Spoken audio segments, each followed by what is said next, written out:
Hello everyone, welcome to chemistry by Sushil Kumar Jangid. इस video में हम बेसिक टॉपिक वाली सीरीज को कंटिन्यू करने जा रहे हैं और आज जो हम टॉपिक पढ़ने वाले हैं वो है इलेक्ट्रॉनिक विन्यास। इलेक्ट्रॉनिक विन्यास भी केमिस्ट्री के पॉइंट ऑफ व्यू से एक बहुत ही इम्पोर्टेंट टॉपिक है। इम्पोर्टेंट टॉपिक इसलिए है क्योंकि इलेक्ट्रॉनिक विन्यास पढ़ना केमिस्ट्री का एक बेस है। कई टॉपिक्स, कई क्वेश्चंस या यूं कहें कई यूनिट्स जो है, कई चैप्टर जो हैं वो इलेक्ट्रॉनिक विन्यास पर ही डिपेंड है। अगर बच्चे को इलेक्ट्रॉनिक विन्यास पढ़ना नहीं आता या इलेक्ट्रॉनिक विन्यास पढ़ने में दिक्कत है तो उसको केमिस्ट्री में कई टॉपिक्स में समझने में दिक्कत आती है। अगर आपको इलेक्ट्रॉनिक विन्यास पढ़ना आता है तो अच्छी बात है, और जिन बच्चों को बढ़ने से डाउट है तो आप इस वीडियो की सहायता से अपने डाउट क्लियर कर सकते हैं। तो हम ले रहे हैं इलेक्ट्रॉनिक विन्यास। सबसे पहला सवाल आता है, इलेक्ट्रॉनिक विन्यास होता क्या है? तो इलेक्ट्रॉनिक विन्यास होता है किसी परमाणु के कक्षकों में इलेक्ट्रॉनों का भरा जाना इलेक्ट्रॉनिक विन्यास कहलाता है। इसमें हम किसी परमाणु के विभिन्न कक्षकों में इलेक्ट्रॉनों का वितरण करते हैं।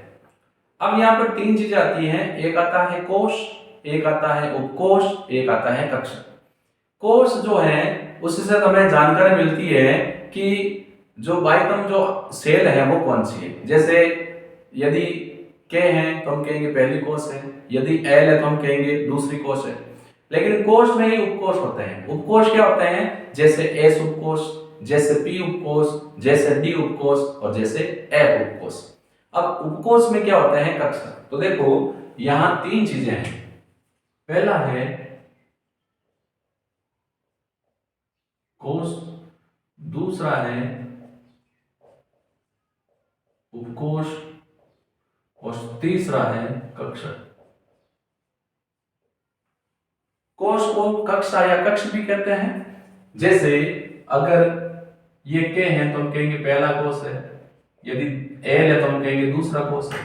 लेकिन उस उपकोश क्या होते हैं? जैसे एस उपकोश, जैसे पी उपकोश, जैसे डी उपकोश और जैसे एफ उपकोश। ये उपकोश है।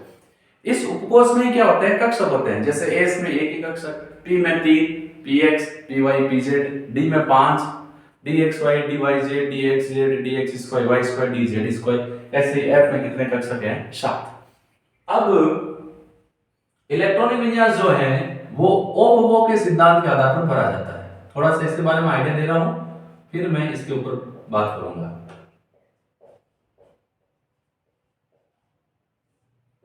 ओहम सिद्धांत है, ये 3 नियमों के अंदर आता है। इसमें पहला जो नियम है वो है n प्लस एल का नियम। n प्लस एल के नियम के अनुसार पहले वह उपकोष भरा जाएगा जिसके n प्लस एल का मान कम हो। कई बार स्थिति ऐसी आती है जब n प्लस एल का मान बराबर हो जाता है तो उस स्थिति में पहले वह उपकोष भरा जाएगा जिसके n का मान कम हो। जैसे मान लो अगर मैं ये कहूं कि पहले 2s भरा जाएगा या 2p, तो देखो 2s के लिए n 2 और s के लिए l 0, टोटल 2। 2p के लिए n का मान 2, l का मान 1, क्योंकि p के लिए l का मान 1 होता है, s के लिए l का मान 0, p के लिए 1, d के लिए 2, f के लिए 3। तो इसके n प्लस l का मान कितना हो गया? 3। तो क्योंकि 2s के n प्लस l का मान कम है तो पहले 2s भरा जाएगा, उसके बाद भरा जाएगा 2p। लेकिन कई बार स्थिति ऐसी आती है जब n प्लस l का मान बराबर हो जाता है। जैसे देखो 3d 4p। अब 3d में n का मान 3, l के लिए n का मान होता है 2। तो n का मान 3d के लिए, क्योंकि 3 है तो बाई में कोस ही है, तो कोस तो 3 हो गया। n किसको बताता है? कोस संख्या को। d के लिए l का मान कितना होता है? 2, तो 3 और 2 5। 4p के लिए n तो 4 हो गया और p के लिए l का मान होता है 1, तो ये कितना हो गया? 5। तो दोनों के n प्लस l का मान बराबर है तो पहले वो भरा जाएगा जिसके n का मान कम हो। तो यहाँ n का मान कम है, 3d के लिए n का मान 3 है तो पहले 3d भरा जाएगा, उसके बाद 4p। ऐसे ही इसमें दूसरा नियम है हुंड की अधिकतम बहुलता का नियम।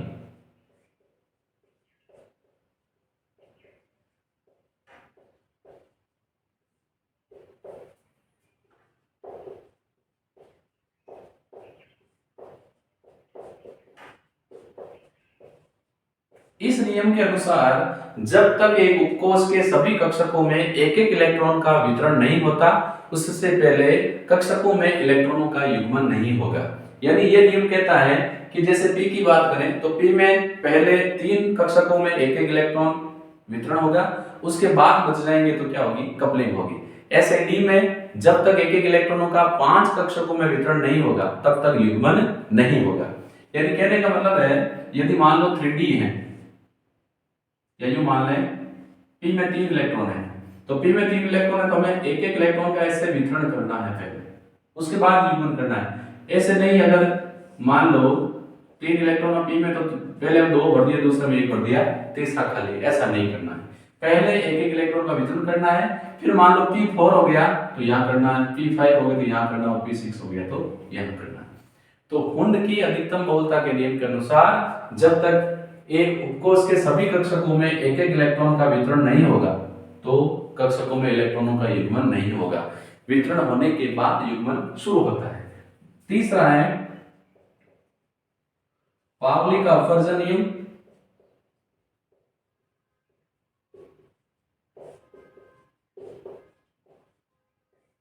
इस नियम के अनुसार एक कक्षक में उपस्थित या किसी परमाणु में 2 इलेक्ट्रॉनों की सभी क्वांटम संख्याओं का मान समान नहीं होगा। अर्थात इस नियम के अनुसार एक परमाणु में उपस्थित 2 इलेक्ट्रॉन की चारों क्वांटम संख्याओं का मान समान नहीं होगा। अगर 3 क्वांटम संख्याओं का मान समान है तो चौथी क्वांटम संख्या का मान जरूर भिन्न होगा।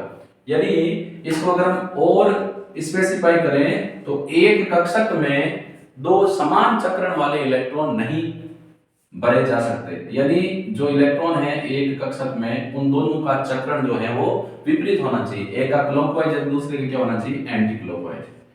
ये ऐसे भी हो सकता है, लेकिन ऐसे नहीं हो सकता कि दोनों इलेक्ट्रॉनों का चक्रण समान हो। देखो, जब लोक में इलेक्ट्रॉनिक विन्यास बढ़ता है, इलेक्ट्रॉन को ऐसे भी बताते हैं, ऐसे भी बता सकते हैं। ये क्लॉकवाइज, एंटी क्लॉकवाइज ऐसे भी बता सकते हैं, ऐसे भी बता सकते हैं, दोनों सही है। साइन ऑफ एरो से बता सकते हैं, या देखो लोग जब भरेंगे या तो साइन ऑफ एरो से या ऐसे बता सकते हैं। एंटी क्लॉकवाइज को ऐसे और इसको ऐसे, ये ध्यान रखें। तो ओपो के सिद्धांत से हम परमाणु के विभिन्न कक्षकों में इलेक्ट्रॉनों का वितरण करते हैं। पहला n+l का नियम, पहले उस उपकोष में इलेक्ट्रॉन भरे जाएंगे जिसके n+l का मान कम हो। यदि n+l का मान समान है तो पहले इलेक्ट्रॉन उस उपकोष में भरे जाएंगे जिसके n का मान कम हो। हुंड की अधिकतम बहुलता के नियम के अनुसार एक उपकोष के सभी कक्षकों में एक एक इलेक्ट्रॉन का युग्मन होने एक उपकोष के सभी कक्षकों में एक एक इलेक्ट्रॉन का वितरण होने के बाद युग्मन होगा। और पाउली का अपवर्जन के नियम के अनुसार एक परमाणु में उपस्थित 2 इलेक्ट्रॉनों की 4 क्वांटम संख्याओं का मान समान नहीं हो सकता। अब हम बात कर रहे हैं इलेक्ट्रॉनिक विन्यास की, कि इलेक्ट्रॉनिक विन्यास हम कैसे करेंगे। ये थोड़ा सा जरूरी था जानना ताकि आपके कहीं दिक्कत नहीं हो। अब देखो,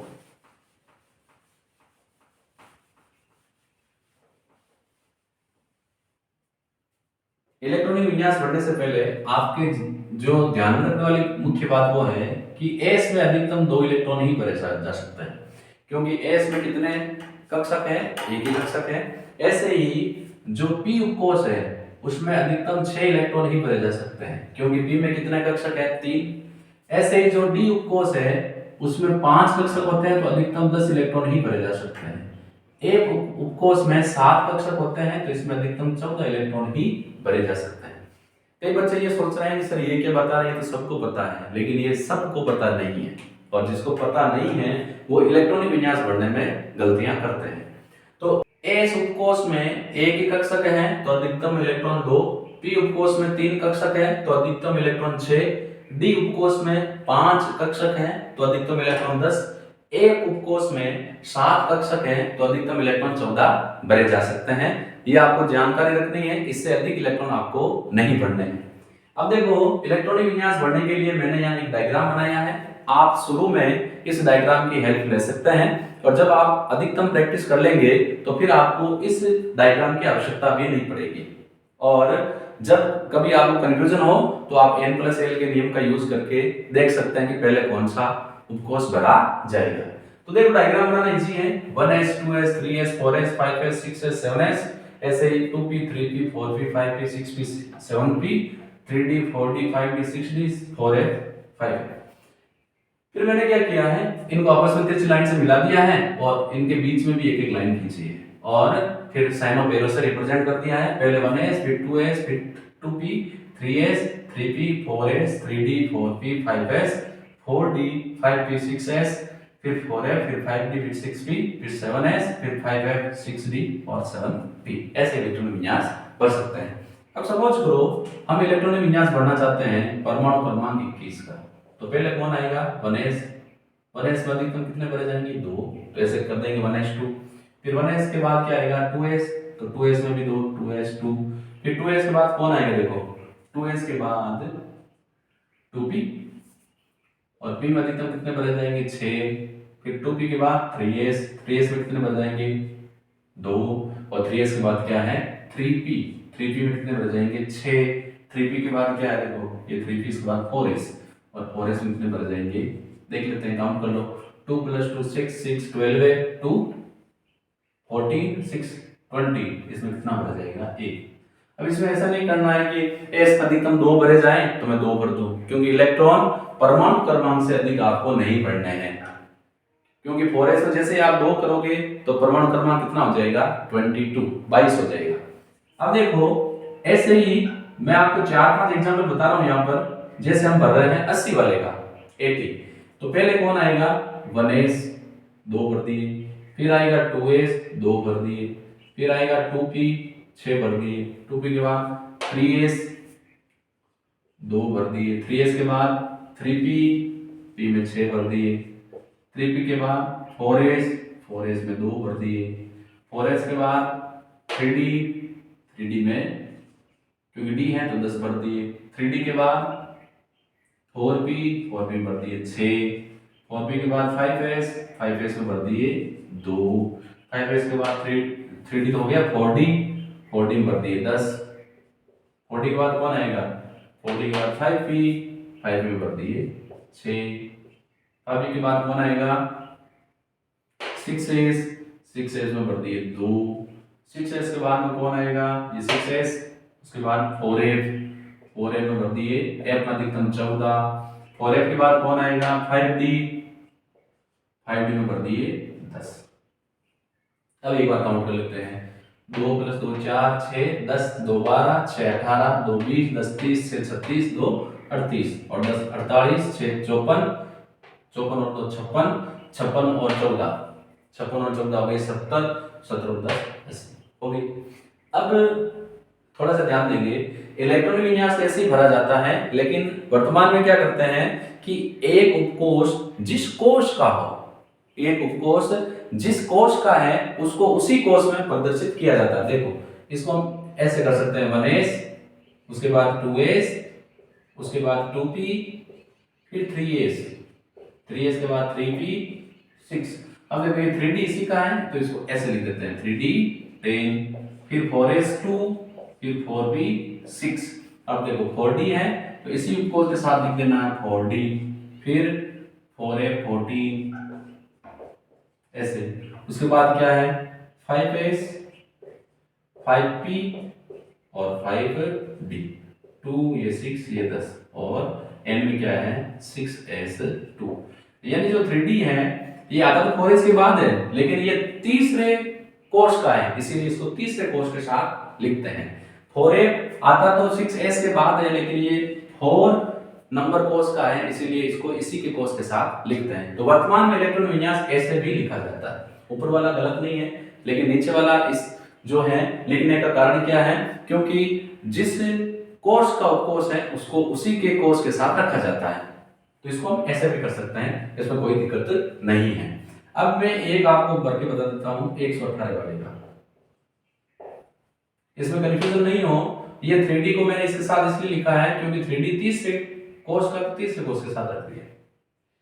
अब 118 वाले को भरेंगे तो अपना ये पूरा डायग्राम कवर हो जाएगा। पहले देखो क्या है 1s में 2, फिर क्या है 2s में 2, 2s के बाद 2p में 6, फिर 2p के बाद 3s में 2, फिर 3p P में 6, फिर 4S, S में 2, फिर 3D, D में 10, फिर 4P, P में 6, फिर 5S, S में 2, फिर 4D, D में 10, फिर 5P, P में 6, फिर 6S, S में 2, फिर 4F, आप उस डायग्राम पर भी ध्यान दें, F पर 14, उसके बाद 5D, D में 10, उसके बाद 6P, P में 6, उसके बाद 7S, S में 2, उसके बाद 5F, F में 14, उसके बाद 6D, D में 10, उसके बाद 7P, P में 6। काउंट कर लेते हैं, 118 हो गई क्या? 2 2 4 6 10, 2 12 6 18, 2 20, 10 30 से 36, 36 2 38, 38 10 48, 48, 48 और ये 54, 56, 56 और 14 70, 80, 80 6 86, 2 88, 88 और 14 92, 102, 102 और 10 112, 112 और 6 118। इलेक्ट्रॉनिक विन्यास भर दिया हमने। तो इस डायग्राम की हेल्प से जब आप शुरू में इलेक्ट्रॉनिक विन्यास भरना सीखते हैं तो आप आराम से भर सकते हैं। आपने 10th क्लास में पढ़ा होगा, 10th से जो बच्चे 10th से जो बच्चे 11th में आएंगे तो 10th में ऐसे होता है 2 8 1, वो अब नहीं लागू होगा, आपको ऐसे इलेक्ट्रॉनिक विन्यास भरना है। तो इस डायग्राम की सहायता से हम किसी भी परमाणु क्रमांक वाले तत्व का इलेक्ट्रॉनिक विन्यास भर सकते हैं। लेकिन अब मैं आपको बता रहा हूं जिन पर मैक्सिमम क्वेश्चन आते हैं, अपवाद वाले इलेक्ट्रॉनिक विन्यास। और अपवाद वाले इलेक्ट्रॉनिक विन्यास को समझने से पहले मैं आपको बताता हूं कि इसमें शॉर्ट ट्रिक भी अप्लाई करते हैं। कैसे? जैसे मान लो 21 वाला का भरना है तो इतना बड़ा भरना पड़ेगा। जैसे मान लो 80 वाले का भर रहे हैं तो इतने इलेक्ट्रॉनिक विन्यास को भरने से बेटर है कि हम इसको शॉर्ट कर लें। शॉर्ट करने का तरीका यह है कि 80 से पहले जो उत्कृष्ट गैस आए, 80 से पहले कौन आती है? उत्कृष्ट गैस पहले 2 नंबर पर हीलियम, फिर 10 पर नियोन, फिर 18 पर कौन सी? ऑर्गन, फिर 36 पर क्रिप्टॉन, फिर 54 पर कौन है? बताओ कौन है 54 पर? जेनॉन।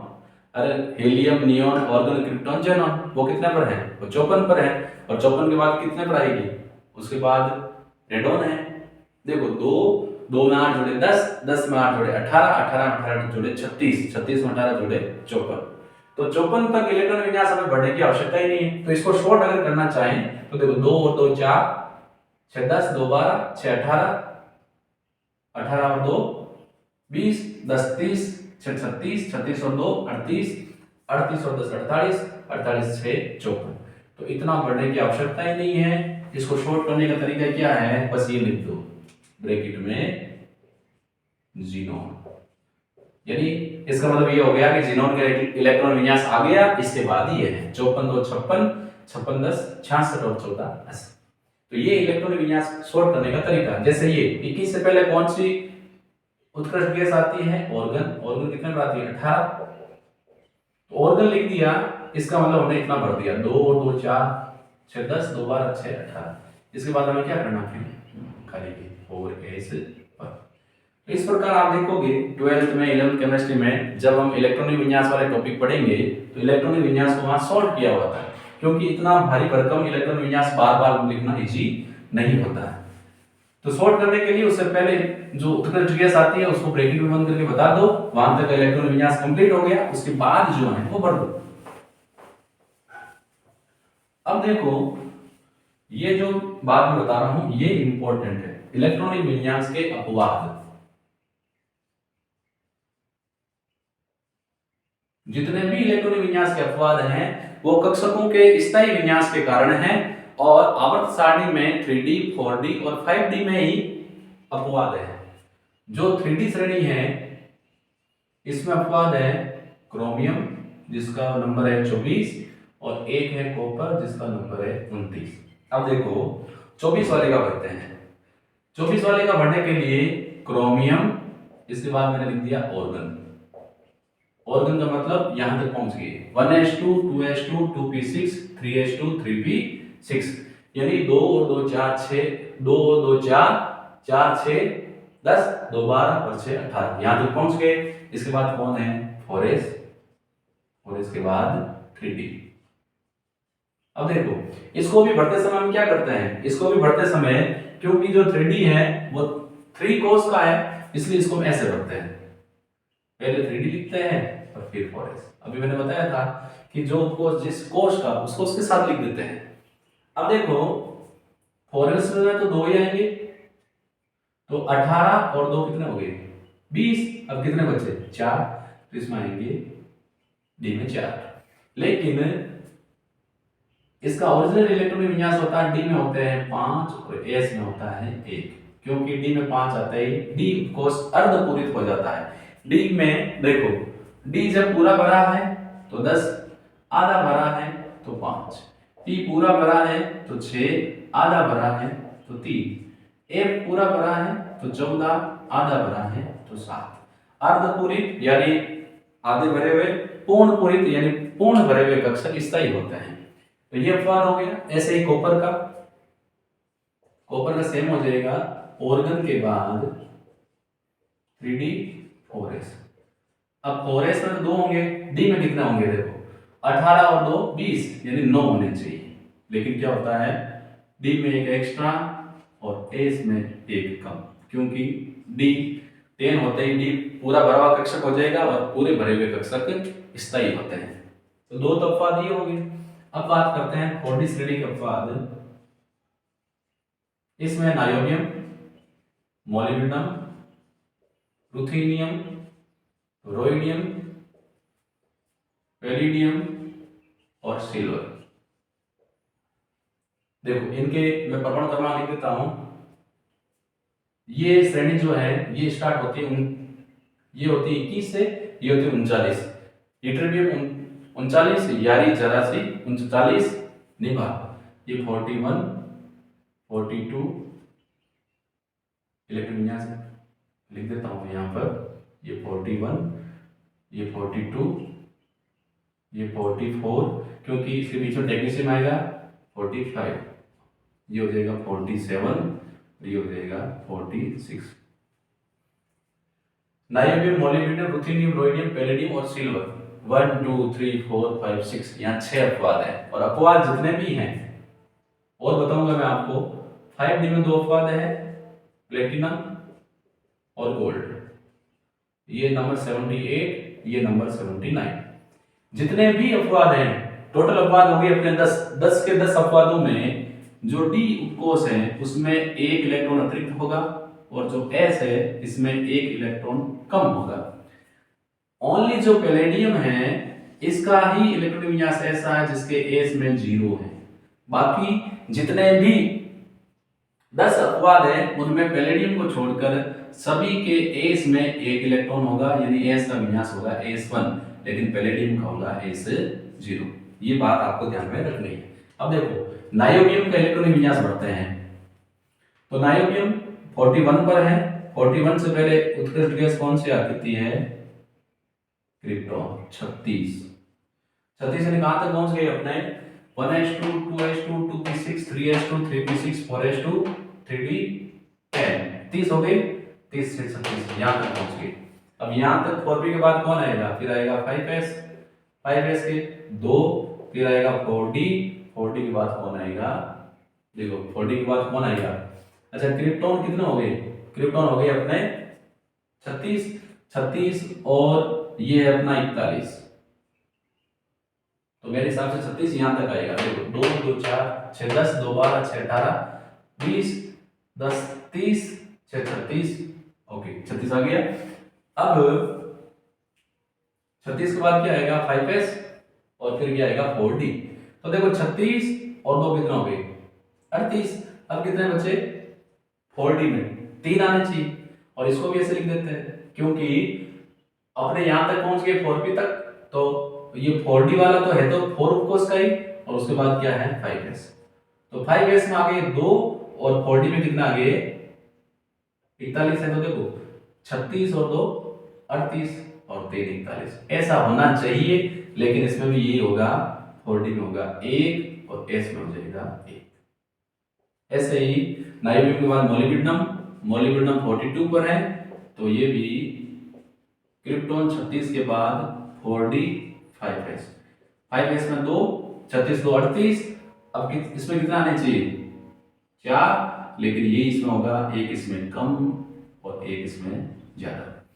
ऐसे ही इन सब में होगा, रुथेनियम रोडियम में। तो पैलेडियम का बता देता हूँ, पैलेडियम हो जाएगा क्रिप्टॉन के बाद कितने पर देखो 46 पर, तो 45s, 5s में 2 गए तो 36 और 2 38, अब कितने बचे 8, तो ये हो जाएगा 48। लेकिन ऐसा नहीं होता, ये एकमात्र ऐसा जिसके एस में 0 है, बस ये ध्यान रखना। 4d में कितने हैं 10। पैलेडियम एकमात्र ऐसा है जो एस में 0 इलेक्ट्रॉन है और डी में कितने हैं 10। ऐसे ही सिल्वर का पढ़ सकते हैं आप। अब मैं इसका बताता हूँ प्लेटिनम। तो देखो प्लेटिनम कितना पर है, प्लेटिनम हो गया 78। 78 से पहले कौन सी उत्कृष्ट गैस आती है, जीनोन। ये कितना पर है 54 पर। तो देखो यहाँ तक तो हम पहुंचे जब 36 थे, 2 38, 10 48 और 6 54, यहाँ तक पहुंच गए।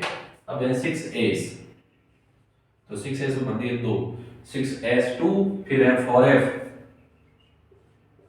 14 और फिर है 5d।